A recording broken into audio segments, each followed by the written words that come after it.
Okay, so please, if you have your Bible with you, pakibuksan po sa Proverbs chapter 15.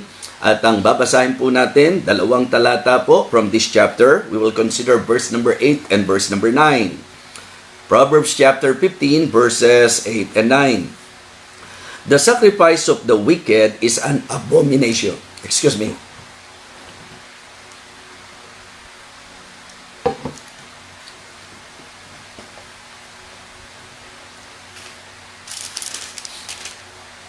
Okay, I'm sorry po. So, Proverbs chapter 15 verses 8 and 9. The sacrifice of the wicked is an abomination to the Lord, but the prayer of the upright is His delight. The way of the wicked is an abomination unto the Lord, but He loveth him that followeth after righteousness. Sa pagkakataong ito, atin pong bigyang pansin yung pong sinasabi po na way of the wicked. I would like to share with you this morning the devotion that I entitled, No Way to the Way of the Wicked. So dito po sa dalawang talatang ito, ginamit po yung salitang abomination. Sa verse number 8, yung sacrifice, the sacrifice of the wicked is an abomination to the Lord. Sa verse number 9, na siyang pinaka-key verse natin, the way of the wicked is an abomination unto the Lord. Well, it is good for us to understand the word abomination. The word abomination, it means a thing that causes disgust or hatred. Kumbaga, yung mga kinapupuutan ng Panginoon. Okay? Kaya sabi ko nga, kung ang Diyos ay napupuot sa ganitong bagay, actually po, sa verse number 8, just try to imagine, sacrifice na yan, ha? Pero dahil sa wicked, ang sabi po, sacrifice of the wicked, so abomination. E di lalo na po yung way, ha? Way of the wicked. Abomination daw po sa Panginoon. So, ito po ang ilan sa mga bagay na bibigyan po natin ng pansin. Okay? So, I decided po na sa ating pong magiging devotion ngayon, ay medyo bigyang pansin po yung idea ng way of the wicked. Sa Biblia po, pagka ikinonsider po natin, yung pong way of the wicked, ilang bagay po ang gusto kong i-share po sa inyo patungkol dito. Ang sabi po, again, the way of the wicked is an abomination unto the Lord. Kumbaga, kapuot-puot. Ano ho? Yung pong, it is very disgusting sa Panginoon. Yung pong way of the wicked, sacrifice of the wicked, way of the wicked. So, kaya ilang bagay po na po pwede po nating i-consider. Okay, una, that the way of the wicked is so dangerous.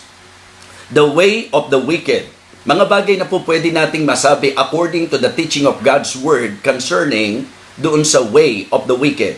It is so dangerous. Tingnan niyo po ang sabi ng chapter 4. Proverbs chapter 4, okay, beginning verse number 14. Ang sabi po ni Solomon, enter not into the path of the wicked, and go not in the way of evil men. Avoid it, pass not by it, turn from it, and pass away. Diba? Pass away, hindi pasaway. Okay? For they sleep not, except they have done mischief, and their sleep is taken away unless they cause some to fall. Tingnan nyo naman yan. Diba? So, paano mong hindi iiwasan? Diba? Napakadelikado po nung way ng isang taong masama. It is very dangerous. So, that is one thing that I would like all of you to know. Na sa sinasabi po ng Bible, it is so dangerous. Okay, ang sabi ng verse number 17, for they eat the bread of wickedness and drink the wine of violence. Grabe to, parang lumalabas po mga kapatid, kung titingnan nyo po, lumalabas na yung wickedness, it is their food and drink. Yun yung talagang, kasi nga way of life na po yan eh. So the way of the wicked is so dangerous, sila yung hindi hindi nakakagawa ng masama. Sila raw po mga minamahal, yung hindi basta makakatulog hanggat hindi sila nakakakita ng may mga napapasama. So, napakadelikado po. Kaya ang ginamit na salita po sa verse 15, avoid it, pass not by it, turn from it, ang sabi, okay, and pass away. So the way of the wicked is so dangerous. Bukod pa doon sa ating pong pinaka-foundation, ano po, na ang idea po ng salitang abomination, ang sabi po, excuse me ha, yung electric fan, mukhang nakaharap sa face ko. Sorry po. Alright, so lumalabas po mga minamahal, ang sabi abomination, meaning establish po natin na ang way of the wicked, ito po ay disgusting. Hindi po ba? Disgusting sa Panginoon. Nagiging cause ng disgust at hatred ng ating Panginoon. Hindi kinaluluguran ng Panginoon. Displeasing, dishonoring, yan po yung makikita po natin concerning the way of the wicked. So, number one, the way of the wicked is so dangerous. Pangalawa po, the way of the wicked is as darkness. Ang sabi po ng verse number 19, siguro kunin ko pa rin yung verse number 18, but the path of the just is as the shining light. Kasi ginamit po yung comparison. Pagka ikaw ay matuwid, kapag ikaw ay lumalakad sa Panginoon, ang sabi yung lakad mo, yung daan mo is as shining light. Kasi yun ang advantage ng mga Kristiyano eh.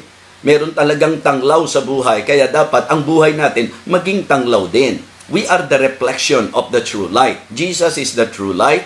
We are the reflection of the true light. The Word of God, ang sabi, is a lamp unto my feet and a light unto my path. Kaya ako at ikaw, ang kalooban ng Panginoon, let your light, let the reflection of Jesus' light so shine into the world. Di po ba? Yun po yung sinasabi.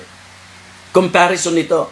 Pagdating po ng verse number 19, the way of the wicked is as darkness. They know not at what they stumble.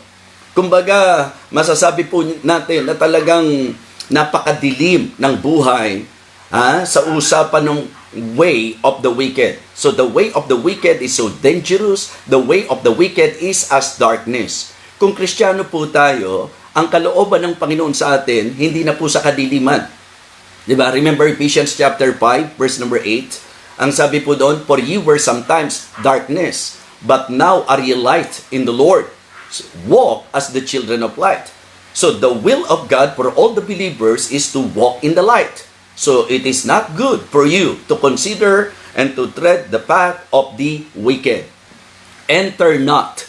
Ang sabi ng chapter 4, verse number 14, enter not into the path of the wicked, and go not in the way of evil men.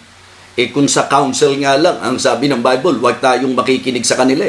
Yung lalakad pa kaya tayo sa daan po nila. So, the way of the wicked is so dangerous. The way of the wicked is, masasabi po natin, is as darkness. And then, ang sabi po ng Bible, the way of the wicked is sure to destruction.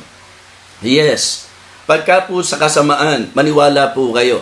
If you will recall the story, diba, of the Noah's Day, diba, during Noah's Day, kung matatandaan nyo po, siguro mas maganda mabasa natin sa Genesis chapter 6 and verse number 5. Alam nyo po sinabi roon na ang reason kung bakit sila dinestroy ng Panginoon is because of wickedness. Tingnan nyo po, Genesis chapter 6. Sa mga hindi po nakakaalam, ang Genesis po, Book of Genesis is actually aklat sa Bible after Revelation. Okay? So, para makita nyo po, magandang, ang Genesis po ay ang aklat na susunod sa Revelation kung tayo po ay uulit-ulit pagka nabasa na natin ang buong Bible. Genesis chapter 6 verse number 5. And God saw that the wickedness of man was great in the earth, and that every imagination of the thoughts of his heart was only evil continually. And it repented the Lord that he had made man on the earth, and it grieved him at his heart. You see? Diba? Pino-point out natin, disgusting po yan eh, yung wicked way. Talagang ang sabi ng Bible, nag-grieve ang puso ng ating Panginoon. And because of that, verse number 7, and the Lord said, I will destroy man whom I have created from the face of the earth, both man and beast, and the creeping thing, and the fowls of the air, for it repented me that I have made them. So, makikita nyo po na talagang ang kapupuntahan, diba, ng masasabi nating way of the wicked is destruction. So, sinisikap po natin. Actually po, ito yung na-appreciate ko po. Sa naging pattern po na pagkukonsider namin sa pag-aaral po ng Bible, I can say Natuwang-tuwa po ako sa natutunan po namin sa aming pastor at isa na nga po si Doc Jess at ang ilan sa mga nag-disciple po sa inyong lingkod. Alam niyo po, mas enjoyable yung Bible kapag ka nakikita po natin yung talagang mensahe niya na may systematic na masasabi nating way of studying. So, like for example, this morning, ang pinag-uusapan natin is about the way of the wicked. It is good for all of us to understand why God is telling us to avoid, to enter not into the path of the wicked. And then, eto po yung mga reasons na talagang biblically makikita nyo pong matibay. Bakit hindi dapat? Una, disgusting po kasi. Di ba? Pangalawa po, ito po ay masasabi po natin na dangerous. Hindi po ba? Napakapanganib. And then, we can say na ito po ay kadiliman, madilim, walang, alam nyo, para kang wala kang katiyakan, pero sa totoo lang po, kung ang pag-uusapan pagtiyak, kapahamakan. So the way of the wicked is disgusting. The way of the wicked is as darkness. The way of the wicked is so dangerous. And the way of the wicked, ang sabi po, is sure to destruction. Sa panahon po ni Lot, the same thing.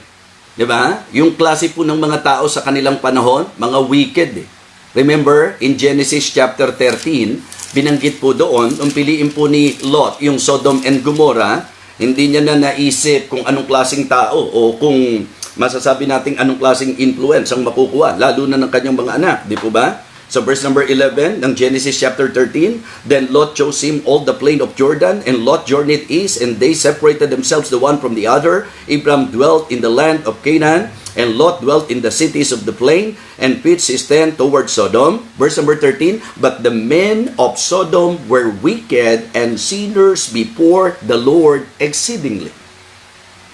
And because of that, hindi na para ikwento pa natin yung buong kasaysayan. Diba? The same thing. Yung wickedness nila nakarating na sa harapan ng Panginoon. Sobrang sama na po ng tao. So, ano po ang ginawa? The Lord destroyed them. So, kaya ang way of the wicked po is sure to destruction. Hindi ka mapapabuti. Walang magandang pagdadalan po sa atin. Walang magandang mararating ang kasamaan at ang daan ng masama at ang lakad ng masama. So, please, no way to the way of the wicked. Diba? Dapat ganun yung maging ating pong perspective. Di po ba? Dapat ganun po yung ating pong maging masasabi nating pananaw sa buhay na ito. Kaya importante po. So, tingnan po natin ang ilang mga bagay na kung saan po hindi natin dapat tularan po sa mga wicked. Kung bakit hindi tayo dapat dumaan sa kanilang lakad at sa kanilang daan. Why? Okay, it is good for us to understand also the way they talk. Kamusta po ba yung mga wicked kapag ka nagsasalita? Well, nung nakikinig ako kay Doc Jess one day, medyo natalakay niya yung patungkol sa speaking, di po ba? Yung patungkol sa tongue, patungkol sa pagsasalita. And it is good na maintindihan po natin sa Word of God, ibang-iba po yung pong masasabi nating pagsasalita ng wicked. And if you are saying that you are a believer, make sure na talagang hindi po natin tutularan po ito. So the way of the wicked is an abomination unto the Lord. Diba? The way they talk, abomination po sa Panginoon. Ang dami pong na-share sa atin ni Mentor at hindi ko na para ulitin pa po yung iba. So kapag ka po nagsasalita yung wicked, manunotice nyo po blasphemous. Di po ba? Blasphemous po kapag ka sila'y nagsasalita. Wala po silang pakialam kung ito po'y kalapastanganan sa Panginoon. Di ba? So, kasi po, yung wickedness, sa heart po yan So, that is why it is very, very important to always consider kung ano po yung sinasabi ng Panginoon. Kasi sa Kristiyanong konteksto po, ang pagsasalita dapat maging, masasabi nating encouragement. Dapat ito po'y maging grace to the hearers. It can minister grace unto the hearers. Pero alam nyo po, pagka ang nagsasalita, mga wicked, blasphemous po. Yan po ang mga way ng pagsasalita ng mga wicked.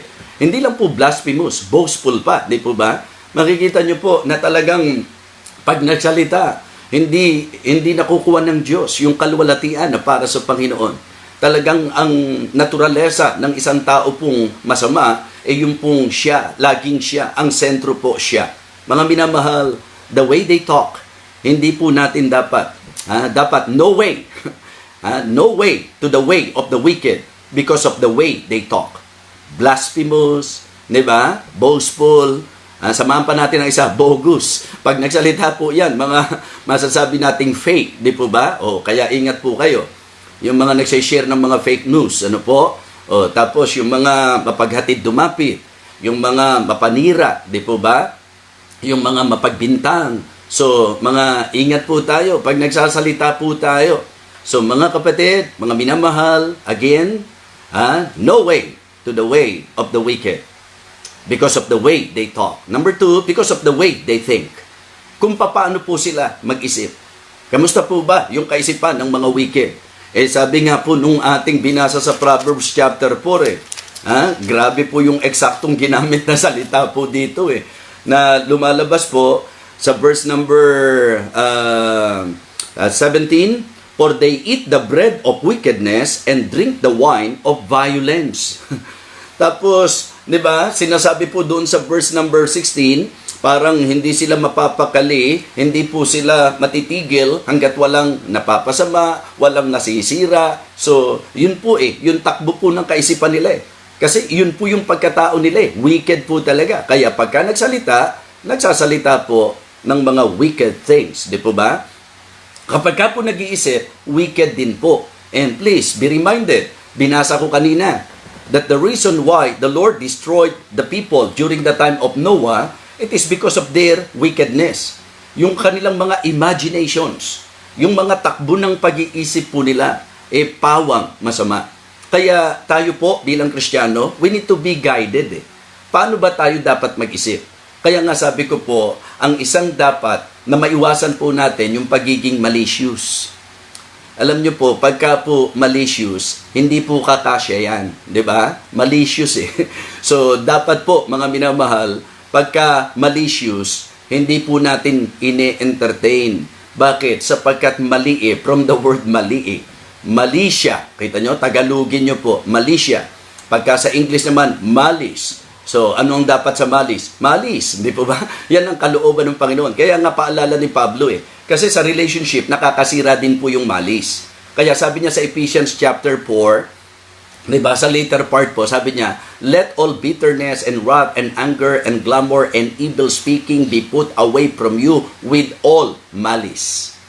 Diba? And be kind one to another, tender-hearted, forgiving one another, even as God for Christ's sake hath forgiven you. So mga kapatid, mga minamahal, hindi po healthy na Kristiyano ka, puro mga negatibo at evil ang iniisip mo. So kaya dapat po, i-avoid po natin ang wicked, the way they talk, the way they think. At titingnan po natin, sabi po ng Proverbs chapter 6 and verse number 18. Ang sabi ng verse number 18 ng Proverbs, an heart that deviseth wicked imaginations. Yan po yung kapag ka inangatan nyo po, ito po yung kasama, included po sa mga talagang kinapupuutan ng Diyos. Mga bagay na masasabi nating abomination, abominable sa ating pong Panginoon. Ito po yung puso that deviseth wicked imagination. Alam nyo, magkaugnay lagi yan, puso at saka isip, di po ba? So, kaya mahalaga po na yan ay naiingatan, nababantayan. Remember, nung sinabi ni Paul, diba? So, and the peace of God which passeth all understanding shall keep your hearts and minds through Christ Jesus. Talagang magkaugnay po yan. So, ganun din po, pagka po ikaw ay nag-iisip ng masama, manifestation, yan ang nasa puso mo. Kaya dapat po, ingatan po natin yan. So, no way to the way of the wicked. The way they talk, the way they think. Ngayon, pangatlo po, the way they triumph. Kasi minsan, buti pa sila, tagumpay nila, buti pa sila. They, 'di ba? Very prosperous sila, buti pa sila. And sometimes, ang nagiging tendency natin, tayo Christian, tayo nasa Panginoon, nasa idea, dapat meron tayong satisfaction, dapat may contentment tayo, but the problem sometimes is that dumarating tayo sa point na parang mas naiinggit tayo sa kasaganaan ng masama. So, this is also good to be reminded nung sinabi po ng psalmist sa verse number 37.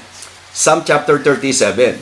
Ang sabi po, fret not thyself because of evildoers, Neither be thou envious against the workers of iniquity, for they shall soon be cut down like grass, hindi po ba? And wither as the green herb. Trust in the Lord and do good, so shalt thou dwell in the land, and verily thou shalt be fed. Delight thyself also in the Lord, and he shall give thee the desires of thine heart. Commit thy way unto the Lord, trust also in him, and he shall bring it to pass. He shall bring forth thy righteousness as the light, and thy judgment as the noonday. Rest in the Lord, and wait patiently for him. Fret not thyself because of him who prospereth in his way, because of the man who bringeth wicked devices to pass. Cease from anger and forsake wrath. Fret not thyself in any wise to do evil, for evildoers shall be cut off, but those that wait upon the Lord, they shall inherit the earth. Siguro po itong Psalm chapter 37, napakaganda po mga kapatid, na ito yung maging dapat klarong buhay po natin. Yung buhay na nasisiyahan sa Panginoon, di ba? Delighting in the Lord, depending on the Lord, yan yung dapat buhay po natin. Di po ba? Yun yung dapat ini-enjoy po natin. Pero itong psalmist, ang problema, mga kapatid, para bang katulad rin nung nasa Psalm chapter 73, kinainggitan po yung mga masama. Dahil bakit? Sila malaya nilang nagagawa ang lahat ng gusto nilang gawin. Kaya lang, yung way of the wicked is sure to destruction. Diba? Kaiinggitan mo ba yung ang kanilang mararating ikapahamakan? Samantala kung ikaw nasa Panginoon, matuto tayo. Be content with such things as you have. No reason for you na mainggit. Kahit nga sa mga kapwa natin Kristiyano, hindi tayo naiinggit lalo na dun sa mga masasama. Kaiinggitan ba natin yung yumaman dahil sa korupsyon? Kaiinggitan ba natin yung yumaman dahil sa mandarayang timbangan? Kaiinggitan ba natin yung mga yumaman because of evil deeds? Hindi po. That is wrong. Hindi mentalidad ng Kristiyano na mainggit sa tagumpay o masasabi natin kasaganaan ng masama. Ginamit ko po yung word na triumph because ang mundo naman, meron silang ang masasabi po nating pananaw tungkol sa triumph. So, iba yung pananaw po natin. So, kaya lang, the problem sometimes is that Kristiyano ka na, naiinggit ka pa doon sa mga gumagawa ng masama, kahit na sabihin po natin, mga nananagana dahil sa ginagawa nilang kasamaan. Alam niyo po, ang kalooban ng Panginoon, pag Kristiyano ka, meron kang kinakain, meron kang iniinom, meron kang damit, diba? O masiyahan po tayo. Tapos wag na natin problemahin yung kung ano pa. Ang gagawin lang natin, but seek ye first the kingdom of God and His righteousness, and all these things shall be added unto you. But to go to the path of the wicked, just to prosper, ingat po tayo dyan. Ingat po tayo. So, it is very important for us to learn this lesson. Bakit? Sapagkat ang Diyos ang nagsabi sa pamagitan po ni Solomon. Ang sabi po, mga minamahal, enter not into the path of the wicked. Hindi po ba? Ang sabi po, avoid it. Hindi ba? So, pass not by it, turn from it, and pass away. Sa ating pong teksto, sa Proverbs chapter 15, niliwanag po sa verse number 9, the way of the wicked is an abomination unto the Lord. Kaya ang tanong ko po sa inyo, tama po ba na ating pong daanan at lakaran yung way of the wicked? The fact na ang sinabi rito, abomination sa Panginoon, yun pa lang, basis ko na not to go there, di ba? Not to do that. Yun po yung isang bagay na dapat maging paalala na po kaagad sa atin. So, gusto ko po to sum up, ito pong simpleng devotion po natin para sa ating pong third mansary. So, again, congratulations, Doc Jess. So, no way to the way of the wicked. Ito po yung abomination at pinag-aralan natin, the meaning of abomination. Ito po yung bagay na nagkokos ng disgust at hatred. So, it is disgusting. That is number one. The way of the wicked is disgusting. The way of the wicked is so dangerous. The way of the wicked is as darkness. The way of the wicked is sure to destruction. Okay? Hindi dapat tularan. The way they talk, the way they think, and the way they triumph. Kahit gaano kasagana yan. Ang sabi po, sila po ay matutuyong parang damo at susunuging parang damo. So kaya, for me, ano ang dapat? Di kunin po natin yung last part. Yung pong later part ng ating pong talata. Verse number 9, the way of the wicked is an abomination unto the Lord, but He loveth him that followeth after righteousness. So kaya sa akin po, ang mas maganda, ganito maging attitude natin. after listening to this devotion, ang magandang maging attitude po natin ay yung pong sinabi rin po ng psalmist. Remember that? Search me, O God, and know my heart. Try me and know my thoughts, and see if there be any wicked way in me, and lead me in the way everlasting. Psalm chapter 139 verses 23 and 24. Ganito ko po gustong i-conclude, hindi ba? So yung pong ating devotion, yung bang prayer natin na search me, O God, and know my heart. Try me and know my thoughts. Tapos sabi po niya, see if there be any wicked way in me. Mga kapatid, maliwanag po, the way of the wicked is an abomination unto the Lord. Pero yung mga sumusunod sa katuwiran, sila po ang kinalulugdan ng ating Panginoon. So I hope na ito po ay naging blessing sa bawat isa sa atin. So again, thank you so much, Mentor. At salamat po sa mga regular viewers nito pong Hope Goes On. Napakalaking bagay para sa ating pong spiritual life. At ngayon po, huwag niyo po muna pong iiwan sa pananalangin po natin. Una, magpapasalamat tayo sa Diyos. Pangalawa, ipag-pray po natin yung ilan sa mga prayer requests na binanggit ko po sa inyo kanina. So again, no way to the way of the wicked.